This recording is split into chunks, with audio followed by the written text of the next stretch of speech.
The operative gold standard for the treatment of the BPH is the TURP. However, this method of operation is relatively difficult to learn, and the results depend especially on the skills of the performing surgeon. Due to the wide range of complications by this procedure, such as the risk of bleeding and secondary hemorrhage or inflow, for decades efforts have been made to find alternative, less risky operative methods of treatment. The development of the 80-watt KTP laser is a result of these efforts. The laser has a simple menu based on the plug-and-play system. The fiber is encoded by a chip card. We work with a continuous irrigation resectoscope, 21 Charrière, with a working channel slanting to 5 o'clock, which does not affect the video monitoring and minimizes too much bending of the fiber and the risk of a possible breakage of the fiber. The camera chip has to be protected from the laser light by a filter. The fiber emits the laser light onto the tissue at an angle of 110 degrees by means of a mirror system. The near-contact procedure is used with an optimum fiber tissue distance of 1 millimeter. The diameter of the laser beam is 1.2 millimeters.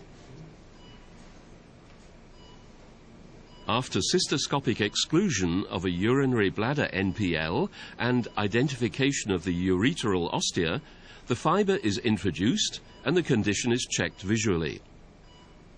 Isotonic sodium chloride solution is used for irrigation purposes.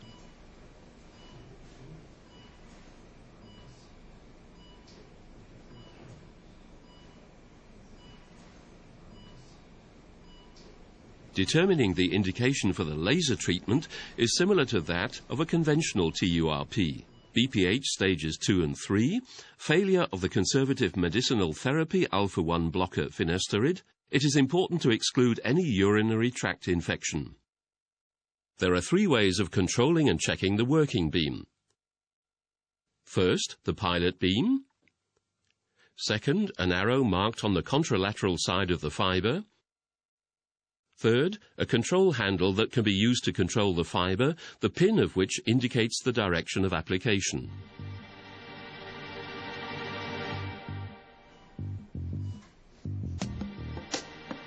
Similar to the conventional TURP, a systematic procedure is advisable. In the case of a trilobular adenoma, first of all a middle lobe vaporization is carried out.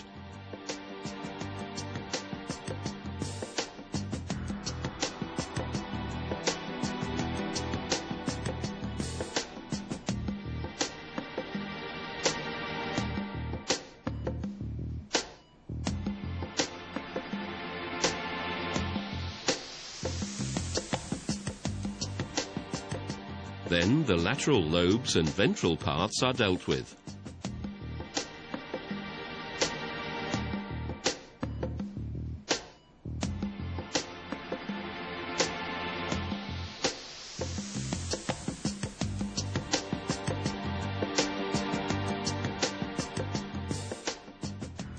In order not to damage the trigonum, and especially the ureteral ostia, a strictly rotating motion of the fiber is important at the bladder neck.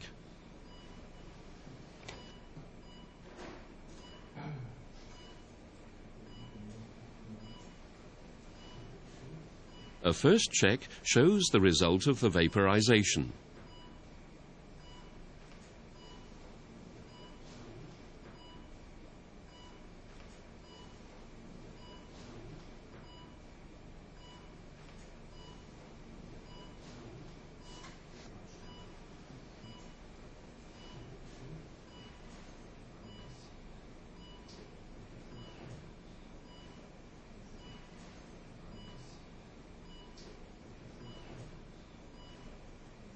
Analog to the TURP, first of all the lateral lobe is vaporized up to the colliculus seminalis.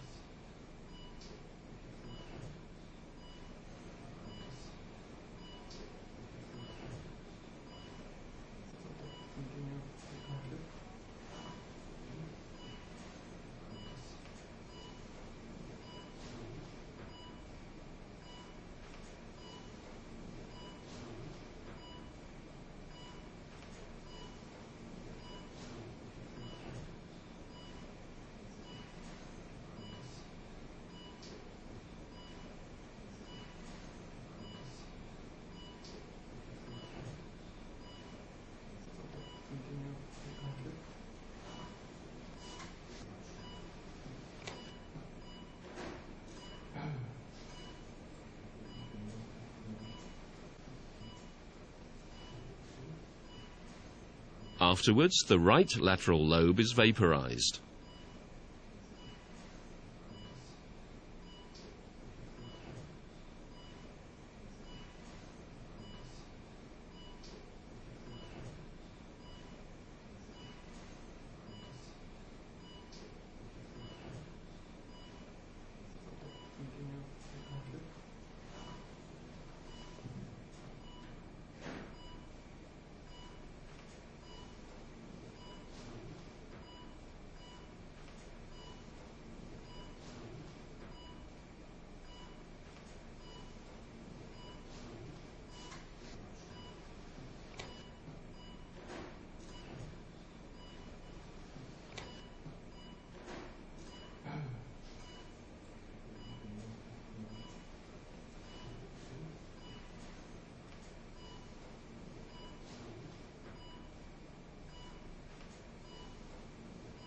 Followed by the left lateral lobe, the ventral parts, and finally the paracollicular and apical.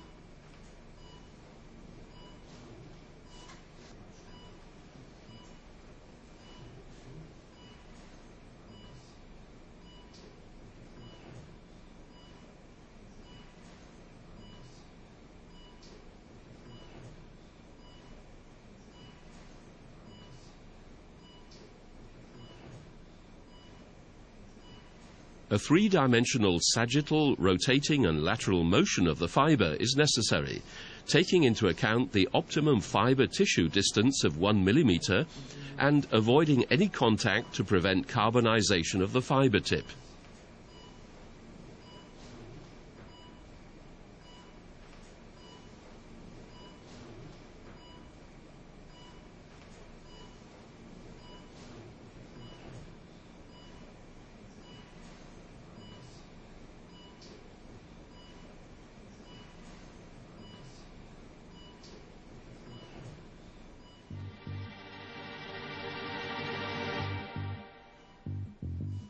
In order to achieve sufficient distension of the bladder neck, a special technique is used, therefore.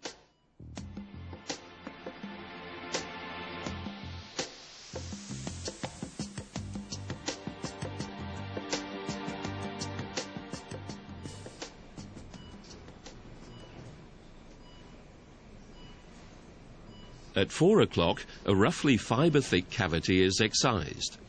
Then the fiber is turned through 90 degrees and the tissue is excised in layers with a sagittal motion of the fiber, to avoid any injury in the region of the trigonum, in particular of the ureteral ostia, and the bladder neck is distended in layers.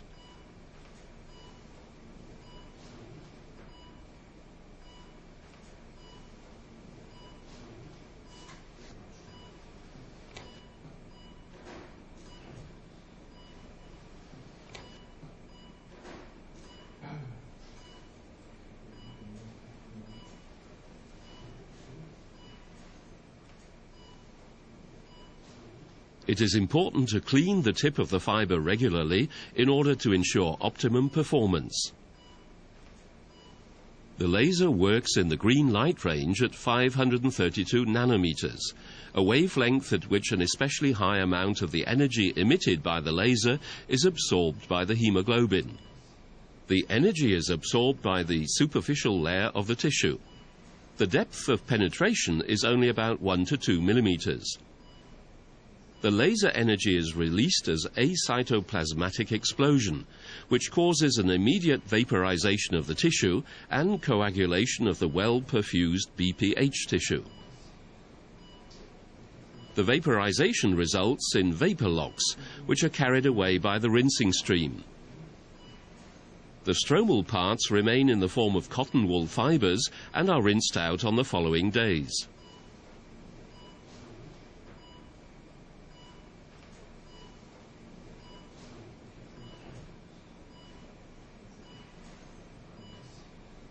After the end of the operation, the ureteral ostia are checked and the ablated cotton wool fibers are rinsed out.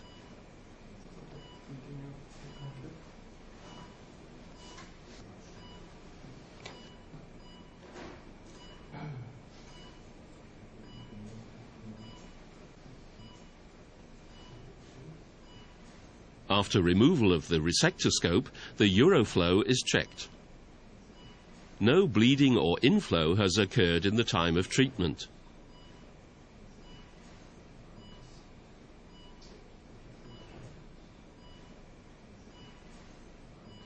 The catheter is removed the following day.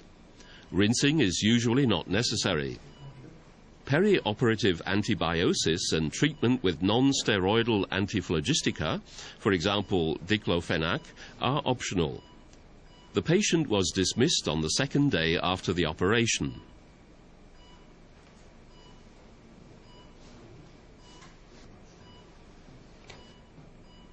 Six weeks after the surgery, a wide prostatic urethra can be observed, with a result that is equal to TURP in every respect.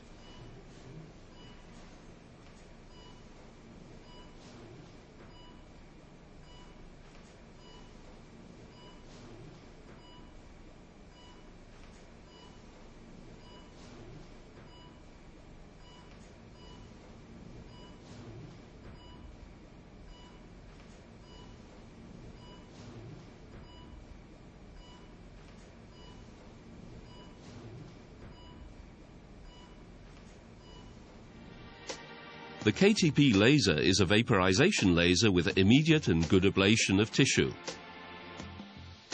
The high perioperative degree of safety, with avoidance of bleeding and inflow, also permits the treatment of cardiovascular risk patients by employing hemodilution therapy. A short catheter retention period and a short hospitalization are the major advantages. The high cost of the laser fibers limits the usage to special indications. Long-term results are not yet available.